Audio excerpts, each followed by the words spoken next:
এখন নির্বাচনের যেহেতু বেশ প্রতিদ্বন্দ্বিতা গড়ে উঠছে জামাতের সাথে, সেই ক্ষেত্রে বিএনপির ভোট যদি ভাগ হয়, সেখানে বিএনপির প্রার্থীরা বেকায়দায় পড়বে নিঃসন্দেহে।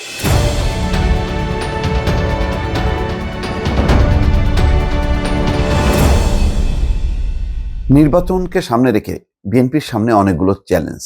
এক হচ্ছে, বিএনপি কোনো জোট করেনি।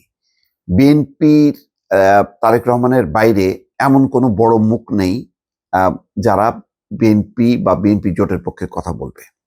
যাদেরকে নমিনেশন দিয়েছে বিএনপি, কয়েকজন আলোচিত নেতা যেমন নুরুল হক নূর বা ববি হাজ্জাজ অথবা আন্দালিব পার্থ, সবাই যার যার এলাকায় নির্বাচন করছে। কেন্দ্রীয়ভাবে তারা সারা দেশ ঘুরছে না, তারা তাদের নিজের আসনে তৎপর। শুধুমাত্র তারেক রহমানকে সারা দেশ ঘুরে বেড়াতে হচ্ছে। অন্যদিকে জামাতের সাথে তুলনামূলকভাবে বেশ কিছু আলোচিত প্রার্থী আছে যারা মানে তাদের নিজের এলাকায় কাজ করলেও তারা বেশ আলোচিত। অর্থাৎ তারেক রহমান যেমন এখানে একা যতটা পরিচিত, জামাতে ইসলামের জোটে বেশ কয়েকজন, মামুনুল হক পরিচিত, নাহিদ ইসলাম পরিচিত, নাসিরুদ্দিন পাটোয়ারি পরিচিত, এরকম মুখগুলো আছে যে মুখগুলো বিএনপিতে নেই। এটা একটা চ্যালেঞ্জ যে মানে এককভাবে বিএনপিকে মোকাবেলা করতে হচ্ছে সারা দেশের নির্বাচনী চ্যালেঞ্জগুলো। অন্যদিকে তুলনামূলকভাবে বিএনপি বিদ্রোহী প্রার্থী সবচেয়ে বেশি, প্রায় ৭১ জন ধরা হচ্ছে। তাদেরকে কিভাবে বসানোর চেষ্টা করা হয়েছে পরিষ্কার না। খুব বেশি যে তাদের সাথে যোগাযোগ করে তাদেরকে বসানোর ব্যাপারে অনুরোধ করেছে, সেটা অন্তত আমার কাছে মনে হয় না। দু একটার ক্ষেত্রে হয়েছে।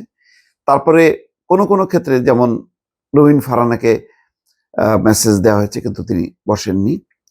ঢাকাতেও একই অবস্থা। কয়েকজন আছেন যারা যথেষ্ট পরিমাণ প্রভাবশালী এবং ধারণা করা হচ্ছে তারা জিতেও যাবে। এভাবেই বিএনপির কেন্দ্রীয় নেতা থেকে শুরু করে বিভিন্ন পর্যায়ে বিএনপির নেতাকর্মীদের মধ্যে একটা বড় অংশ, প্রায় ৭১ জন, তারা নির্বাচনী এলাকায় রীতিমতো সোচ্চার এবং স্বতন্ত্র হিসেবে তারা নির্বাচন করবে। যদিও দল তাদেরকে বহিষ্কার করা হয়েছে, কিন্তু স্থানীয়ভাবে সবাই জানেন যে তারা হলো বিএনপির প্রার্থী বা বিএনপির নেতাকর্মী। সেই হিসেবে তাদের প্রতি একটা মানুষের সফট কর্নার আছে। এখন নির্বাচনের যেহেতু বেশ প্রতিদ্বন্দ্বিতা গড়ে উঠছে জামাতের সাথে, সেই ক্ষেত্রে বিএনপির ভোট যদি ভাগ হয়, সেখানে বিএনপির প্রার্থীরা বেকায়দায় পড়বে নিঃসন্দেহে। তো এটা একটা তাদের একটা উদ্বেগ, উৎকণ্ঠার ব্যাপার। দফায় দফায় চেষ্টা করেও প্রত্যাহার করা যায়নি। শেষ মুহূর্তে কতজন আসলে বসে যাবেন সেটাও কিন্তু নিশ্চিত না। এখন প্রশ্ন হচ্ছে যে বিএনপির যে সমস্ত বিদ্রোহী স্বতন্ত্র প্রার্থী নির্বাচন করছেন, পরবর্তীতে কি হবে? কেউ কেউ ধারণা করছেন যে তাদের মধ্যে একটা অংশ জিতে যাবে, ৮-১০ জন বা ১৫-২০ জন জিতে যেতে পারে। তখন কি হবে?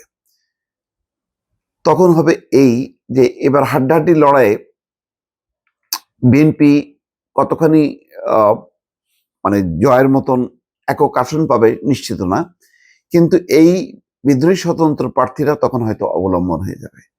অর্থাৎ তাদের সমর্থন নিয়ে হয়তো সরকার গঠন করতে হতে পারে, এমন একটি আলোচনা কিন্তু রাজনৈতিক অঙ্গনে হচ্ছে। বেশ কয়েকজন স্বতন্ত্র প্রার্থী আছে যারা জয়ী হবেন এমন একটা নিশ্চিত ধারণা করা যাচ্ছে।